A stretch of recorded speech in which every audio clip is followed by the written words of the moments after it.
दोस्तों, किसी के भी मन की बातें जानने के लिए 3 तरीके होते हैं, लेकिन इन तीनों तरीकों को समझना अति आवश्यक है। यदि आप इन तीनों तरीकों को समझ लेते हैं, तो आप किसी के भी मन की बातें बड़ी ही आसानी से जान सकते हैं, समझ सकते हैं। तो चलिए इसे एक बुद्ध कहानी के माध्यम से समझते हैं कि किस तरह से आप दूसरों की मन की बातें जान सकते हैं, समझ सकते हैं। बहुत समय पहले की बात है, एक छोटा सा गांव था। उस गांव में 2 भाई रहा करते थे।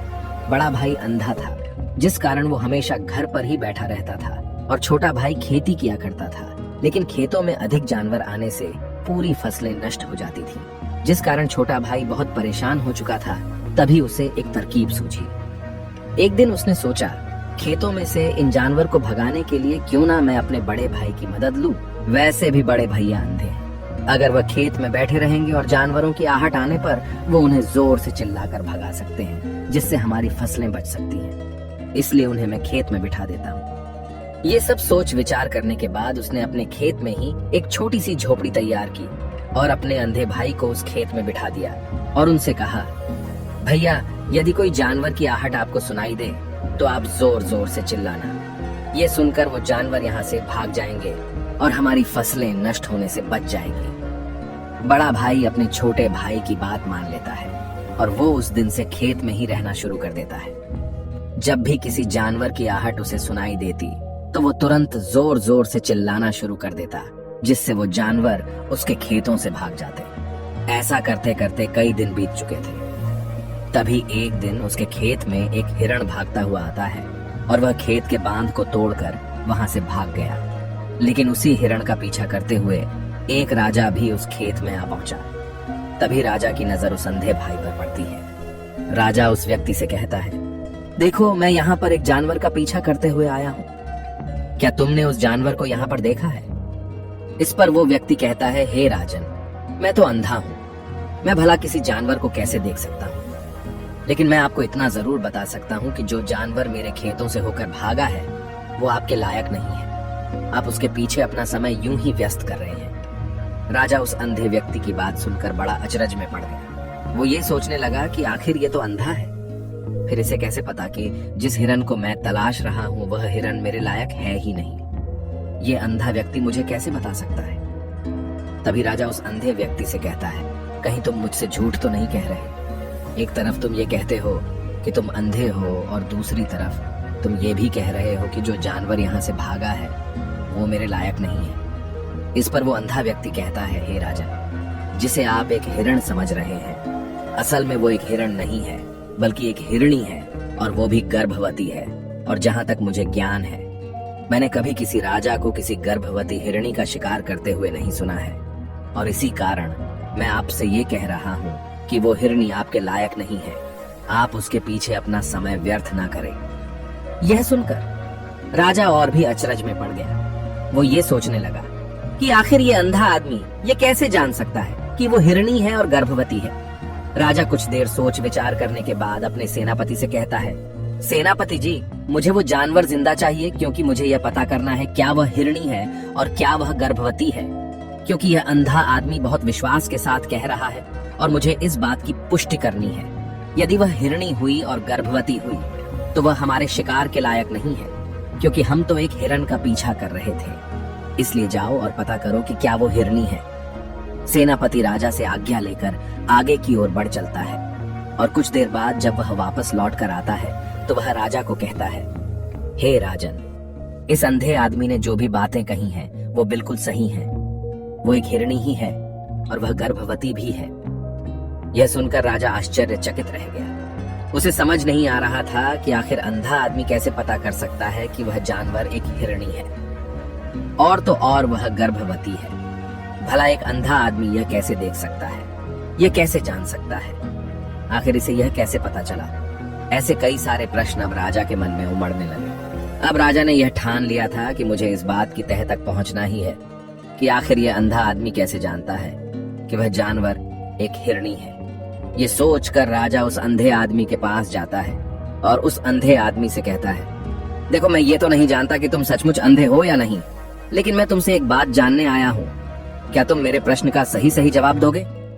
इस पर अंधा व्यक्ति कहता है, हे राजन, आप जो कुछ पूछना चाहते हैं मुझसे पूछ सकते हैं, मैं आपको बिल्कुल सच सच जवाब दूंगा। इस पर राजा कहता है, देखो, एक तो तुम कहते हो कि तुम अंधे हो और दूसरी तरफ तुमने यह बता दिया कि जिस जानवर का पीछा मैं कर रहा हूँ वह एक हिरणी है, और तो और वह गर्भवती भी है। आखिर तुम्हें यह कैसे पता चला? तुम्हारे खेत में और भी तो जानवर आते होंगे, और भी तो जानवर यहाँ से गुजरते होंगे, फिर तुमने यह कैसे अंदाजा लगाया? तभी वह अंधा व्यक्ति राजा से कहता है, हे राजन, आप जिस हिरणी का पीछा कर रहे थे वही हिरणी जब मेरे खेत में आई, उसकी रफ्तार और उसके भागने की आहट से मुझे यह एहसास हो चुका था कि यह एक हिरणी है, और मेरे खेत की जो बांध है वह बहुत छोटी है, उसकी ऊंचाई ज्यादा नहीं है। यदि कोई हिरण होता तो उस बांध को बड़ी आसानी से लांघ जाता, लेकिन वह हिरणी इस बांध को तोड़कर भागी है, और यदि वह इस बांध को छलांग लगाकर पार करने का प्रयास करती तो इससे उसके बच्चे को खतरा होता, और इसी बात से मैंने यह पता लगा लिया कि वह गर्भवती है। इस कारण वह ज्यादा ऊंची छलांग न लगाकर मेरे खेत की बांध को तोड़ते हुए भाग गई। इस पर राजा के मन में एक और प्रश्न उठा। राजा ने कहा, किंतु तुम्हें कैसे पता चला कि वो एक हिरणी ही है? और भी तो कोई जानवर यहाँ पर आ सकते हैं। इस पर वो अंधा व्यक्ति कहता है, हे राजन, मैं पूरा दिन सुबह शाम यहीं पर बैठा रहता हूँ और मेरी सुनने की शक्ति बहुत तेज है। मैं ये बाफ जाता हूँ कि कौन सा जानवर मेरे खेत में आया है, और उसी के आधार पर मैं जोर जोर से चिल्लाता हूँ ताकि वो मेरे खेत से भाग जाए और मेरे खेत की फसलों को नष्ट न कर पाए।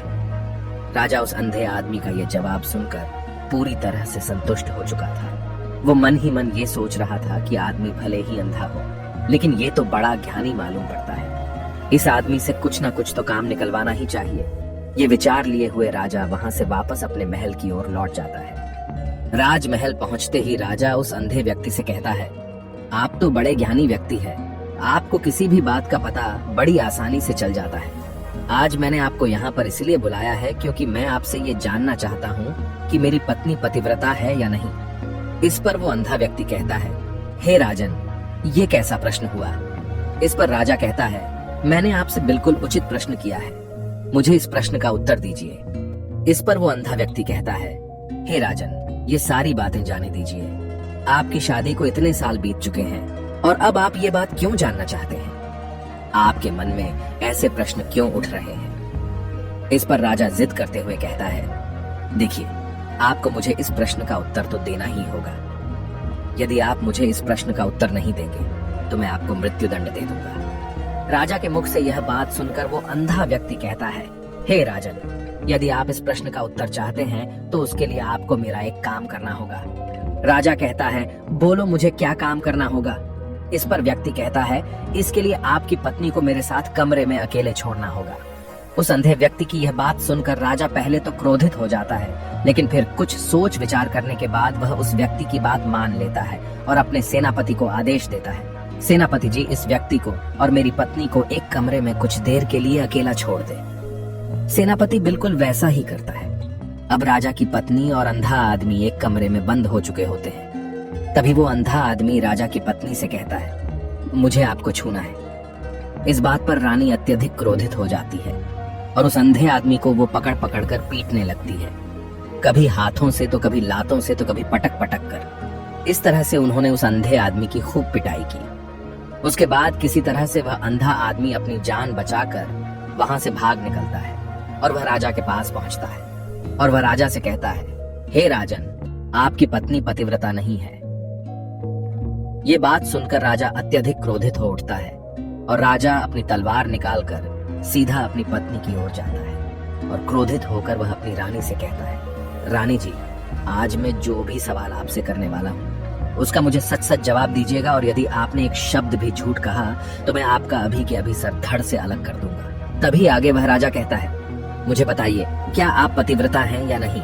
इस पर रानी कहती है, हे राजन, आप भले ही मुझे जान से मरवा दीजिए, लेकिन मैं पतिव्रता नहीं हूँ। राजा यह बात सुनकर बहुत खुश हुआ, क्योंकि उस अंधे आदमी ने जो भी कहा था वह बिल्कुल सच था। यह बात सुनकर तुरंत ही राजा उस आदमी के पास पहुंचता है और आकर उस अंधे आदमी से कहता है, तुम्हें कैसे पता चला कि मेरी पत्नी पतिव्रता नहीं है? इस पर वह अंधा आदमी कहता है, हे राजन, बड़ी सीधी सी बात है। मैंने तो आपकी पत्नी से बस इतना ही कहा था कि मुझे आपको छूना है, और इस बात पर वह इतना क्रोधित हो उठी कि उन्होंने गुस्से में आकर मुझे लात घूंसों से पीटना शुरू कर दिया। और भला कोई औरत किसी और मर्द को कैसे छू सकती है, लेकिन उन्होंने न आव देखा न ताव, बस लात घूंसे मुझ पर बरसाने शुरू कर दिए। वह भी तो एक छूना ही हुआ, और एक पतिव्रता नारी कभी भी पराये मर्द को नहीं छूती। जब मैंने उसे छूने के लिए कहा था तो वह उस वक्त मुझे मना कर सकती थी, लेकिन उन्होंने तो मुझे पीटना शुरू कर दिया और देखते ही देखते उन्होंने मेरे पूरे शरीर को छू लिया। अब आप ही बताइए, ऐसी स्त्री भला पतिव्रता कैसे हो सकती है? इस पर राजा कहता है, तुम तो बड़े ज्ञानी मालूम पड़ते हो। अच्छा ठीक है, चलो तुम मेरे एक प्रश्न का और जवाब दो। यदि तुमने मुझे इस प्रश्न का सही सही जवाब दे दिया तो मैं तुम्हें यहाँ से जाने दूंगा। आगे राजा उस अंधे आदमी से कहता है कि तुम मुझे यह बताओ, क्या मैं सच में अपने पिताजी का ही बेटा हूँ या फिर किसी और का? इस पर वह अंधा भी कहता है, हे राजन, इस बात से आपका क्या लेना देना? आप किसी की भी औलाद हो, आखिर आप हैं तो इस राज्य के राजा, इसलिए इस प्रश्न को जाने दीजिए। लेकिन राजा कहता है, नहीं नहीं, मुझे इस प्रश्न का सही सही जवाब चाहिए, अन्यथा यह प्रश्न मुझे हमेशा परेशान करता रहेगा। इसलिए मैं इसका सही सही जवाब जानना चाहता हूँ।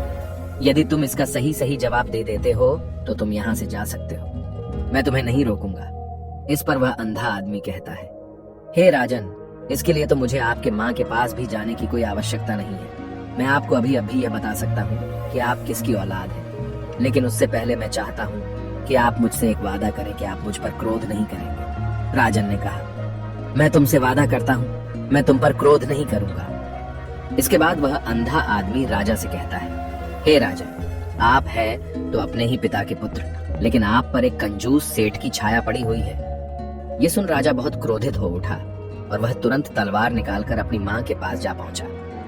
वह वहां पर पहुंचने के बाद अपनी माँ से कहता है, माँ, मुझे सच सच बताइए, क्या मैं अपने ही पिता का पुत्र हूँ या नहीं?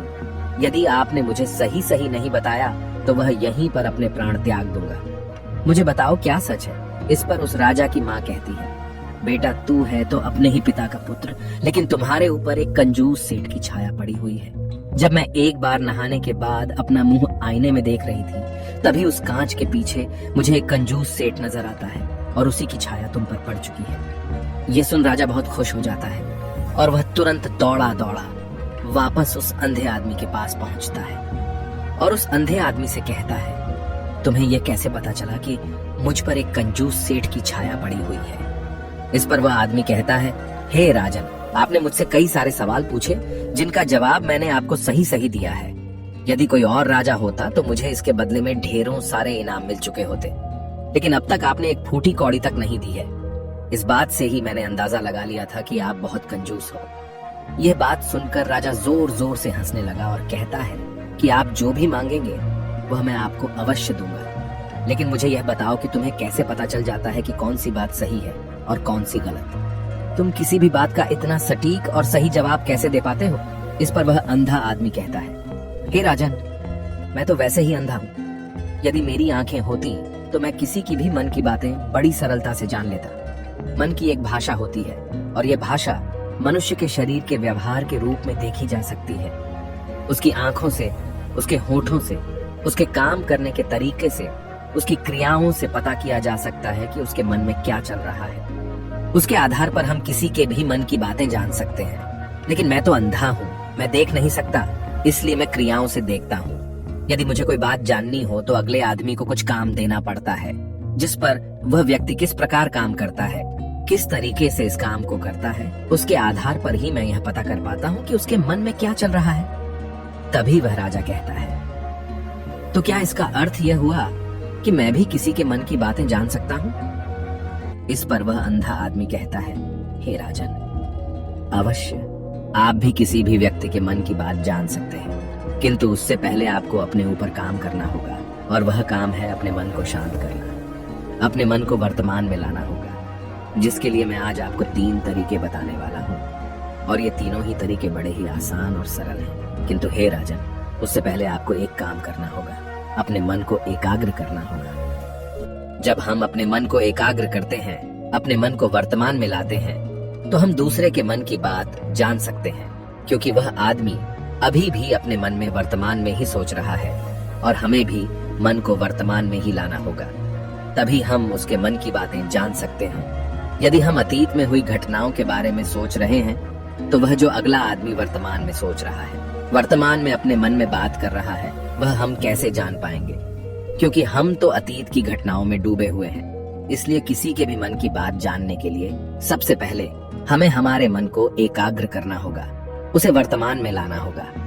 आगे वह व्यक्ति राजा से कहता है, हे राजन, जो 3 तरीके मैं आपको बताने वाला हूँ, इन 3 तरीकों से बड़ी आसानी से किसी के भी मन की बातें जान सकते हैं। उसके बाद वह अंधा आदमी राजा से कहता है, हे राजन, जो सबसे पहला तरीका है वह है आंखों पर ध्यान देना। किसी व्यक्ति से बात करते वक्त उसकी आंखों में देखना, उसकी आंखों पर ध्यान देना जो सबसे ज्यादा जरूरी है, क्योंकि आंखें बोलती नहीं पर बहुत कुछ कह जाती हैं। यदि हम किसी व्यक्ति की आंखों के इशारों को समझना सीख जाएं, हम यह जान पाएंगे कि व्यक्ति के दिमाग में क्या चल रहा है, वह क्या सोच रहा है और अभी वह क्या करने वाला है। मेरे पास आंखें नहीं हैं, लेकिन मैंने अपने गुरु से यह विद्या सीखी है, क्योंकि बहुत सालों पहले मेरे पास आंखें थीं और मैं उस वक्त लोगों के मन की बातें केवल उनकी आंखों से ही जान लेता था।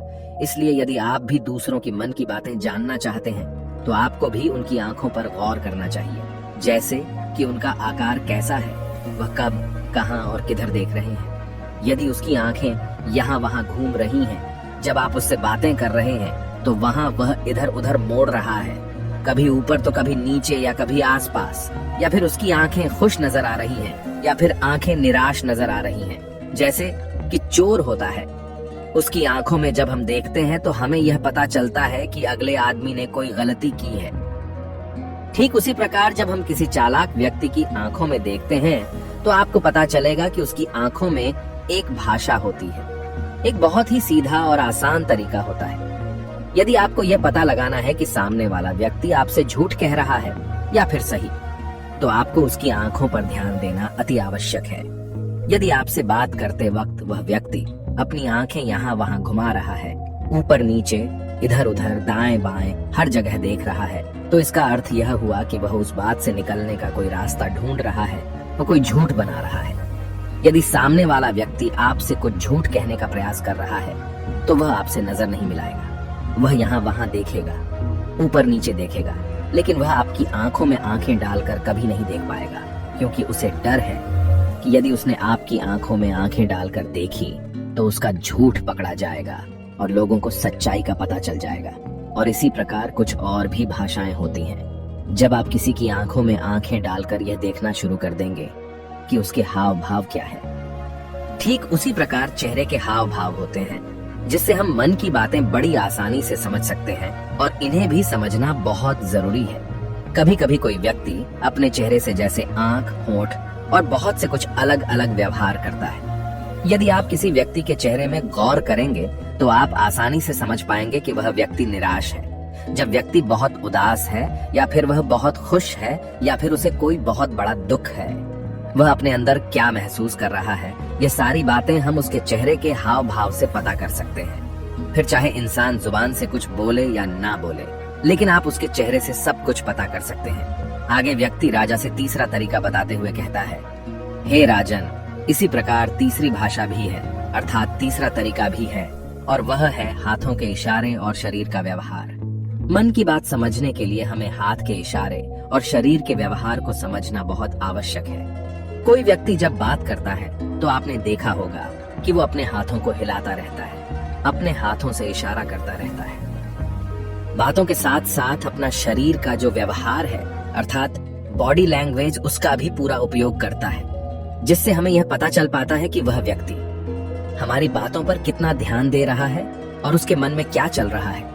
शरीर के व्यवहार को देखने के लिए उसके हाथ मटकाने, शरीर मटकाने और चेहरे पर बार बार हाथ लाने, हाथों का एक दूसरे से मसलना, ऐसी बहुत सी क्रियाएं होती हैं, उस पर हमें ध्यान देना अति आवश्यक है।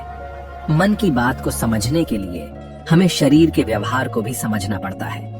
यदि हम इन 3 तरीकों को सही तरीके से ध्यान देकर इन 3 तरीकों को अच्छे से समझ लेते हैं तो हम बहुत जल्दी किसी भी व्यक्ति के मन की बातें बड़ी सरलता और सहजता से जान सकते हैं। इसलिए यदि आपको किसी के मन की बातें जानी है तो आपको उसकी आंखों पर, उसके चेहरे पर, उसके शरीर के हाव भाव को और उसके हाथों को ध्यानपूर्वक देखना और समझना होगा, जिससे आप यह समझ पाएंगे कि आखिरकार उसके मन में क्या चल रहा है और वह क्या सोच रहा है। लेकिन उनसे पहले आपको अपने मन को एकाग्र करना होगा, शांत करना होगा और अपने मन को वर्तमान में लाना होगा। तभी आप उस व्यक्ति की इन सभी क्रियाओं पर ध्यान दे पाएंगे, उन्हें समझ पाएंगे। अन्यथा आप यदि अतीत की घटनाओं में व्यस्त हैं, भविष्य की योजनाओं में व्यस्त हैं, तो आप उस व्यक्ति के हाव भाव पर कभी ध्यान ही नहीं पाएंगे और न ही आप कभी यह समझ पाएंगे कि आखिर उस व्यक्ति के मन में क्या चल रहा है, वो क्या सोच रहा है।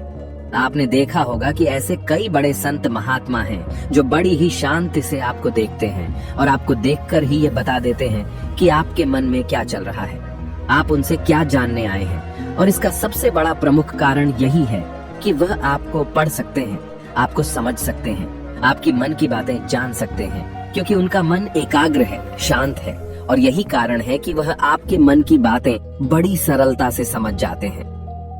यदि आपने अब तक पूरी कहानी को सुना है तो मैं आपसे एक छोटा सा अनुरोध करना चाहता हूँ। कृपया इस चैनल को सब्सक्राइब करें ताकि मैं आपके लिए और भी ऐसी ही ज्ञान से भरपूर कहानियां लेकर आ सकूं। नमो बुद्धाय। मिलते हैं एक नई कहानी के साथ अगली वीडियो में।